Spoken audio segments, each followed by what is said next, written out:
Hello students, कैसे हो आप? हम पढ़ रहे हैं chapter improvement in food resources. तो पहला इसमें हमने टॉपिक एक पढ़ा था एनिमल हस्बेंड्री। एनिमल हस्बेंड्री में मैंने आपको समझाया था कि जब हम साइंटिफिक तरीके से एनिमल्स और बर्ड्स को मैनेज करते हैं तब हम उसको एनिमल हस्बेंड्री कहते हैं। फिर हमने इसमें कैटल फार्मिंग देखी थी। आज हम देखेंगे पोल्ट्री फार्मिंग। तो पोल्ट्री फार्मिंग हम किस लिए करते हैं? इसमें हम डोमेस्टिक फाउल या बर्ड्स को रेज़ करते हैं। किसके लिए? एग प्रोडक्शन के लिए, यानी कि अंडों के लिए और चिकन मीट के लिए।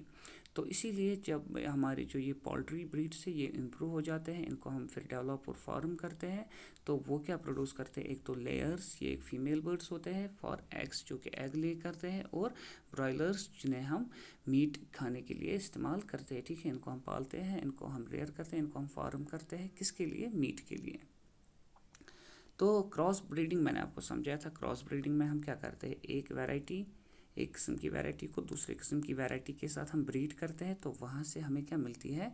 डिज़ायरेबल वैरायटी मिलती है हमें, जिनकी क्वालिटी अच्छी होती है, जिनके नंबर्स अच्छे होते हैं।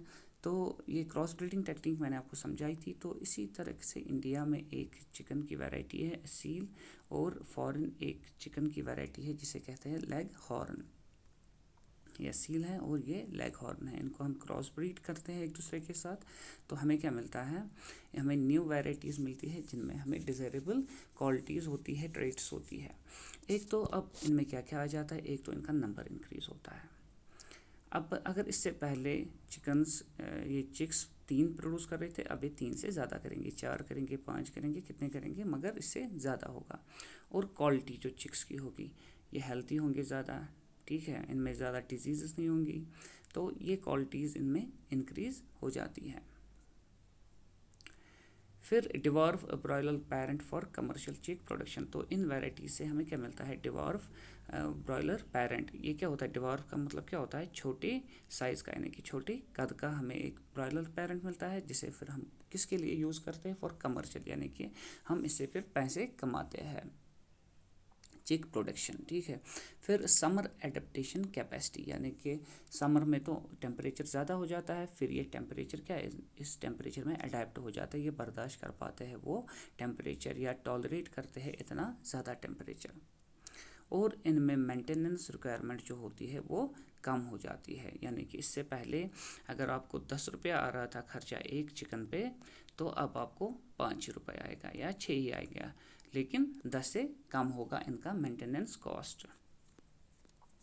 और reduction in size of egg laying bird. अब जो ये बर्ड एग डाल रहा है, इसका साइज़ भी क्या होगा?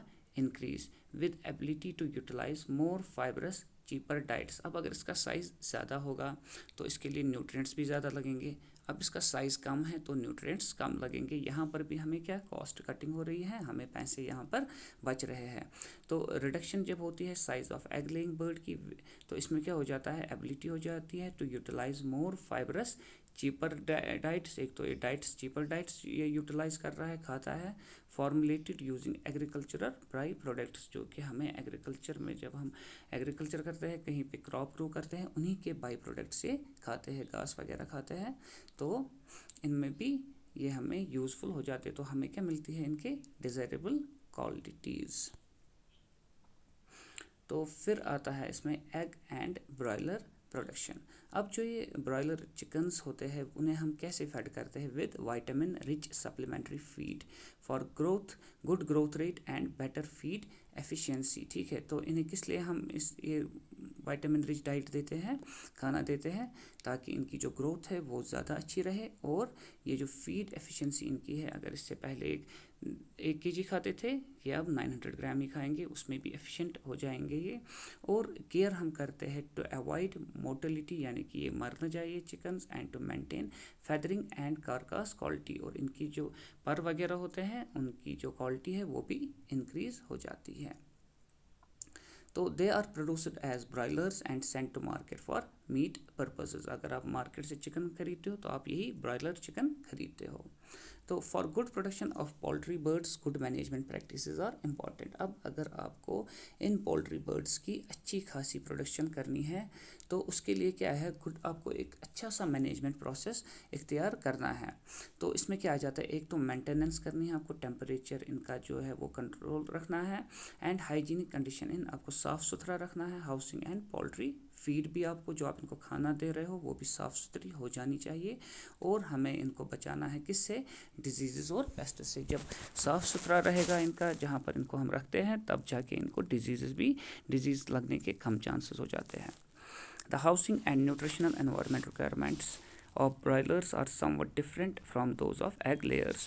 अब जो जहाँ पर इनको हम रखते हैं, इनको खाना देते हैं, और ये जो एनवायरनमेंट की कंडीशन है, चाहे कम टेम्परेचर हो ज़्यादा हो, ये ब्रॉयलर्स के लिए डिफरेंट होती है, और जो एग लेयर्स जिन्हें हम लेयर्स कहते हैं उनके लिए डिफरेंट होती है। तो राशन जो राशन का मतलब क्या होता है, जो डेली फूड रिक्वायरमेंट जो इनको खाना डेली चाहिए ब्रॉयलर्स के लिए, वो होता है protein rich with adequate fat. इसमें फैट्स भी होना चाहिए, और इनका जो विटामिन ए और के है वो हाई होना चाहिए इन खाने में, ठीक है। यानी कि इस खाने में विटामिन ए और के अच्छी क्वांटिटी में होना चाहिए। तो पोल्ट्री फाउल जो होते हैं या पोल्ट्री बर्ड्स वो सफ़र करते हैं फ्रॉम नंबर ऑफ़ डिजीज़, चाहे वो वायरस करे, चाहे वो बैक्टीरिया की वजह से हो, चाहे वो फंगस की वजह से हो, या पैरासाइट्स की वजह से हो, या किसी न्यूट्रिएंट की डेफिशिएंसी की वजह से हो। तो दीज नेसेसिटीज़ प्रॉपर, तो हम जब प्रॉपर क्लीनिंग करते हैं, सैनिटाइज करेंगे, ठीक है, डिसइंफेक्टेंट्स का इस्तेमाल करते हैं रेगुलर इंटरवल्स पर, तब जाके ये डिजीज़ क्या हो जाएगी, कम, ठीक है। इनको चांसेस हो जाएंगे कम कि ये डिजीज़ इनमें लग जाए।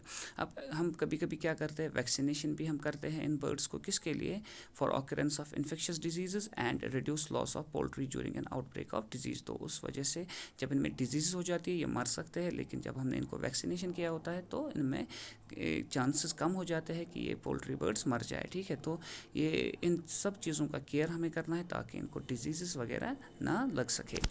तो ये मैं आपको सेंड कर रहा हूँ अभी। कल हम इंशाल्लाह और टॉपिक देखेंगे, फ़िश प्रोडक्शन देखेंगे कल, ठीक है। फिर हम बी कीपिंग भी देखेंगे आगे जाके। तो अच्छे से पढ़ना है।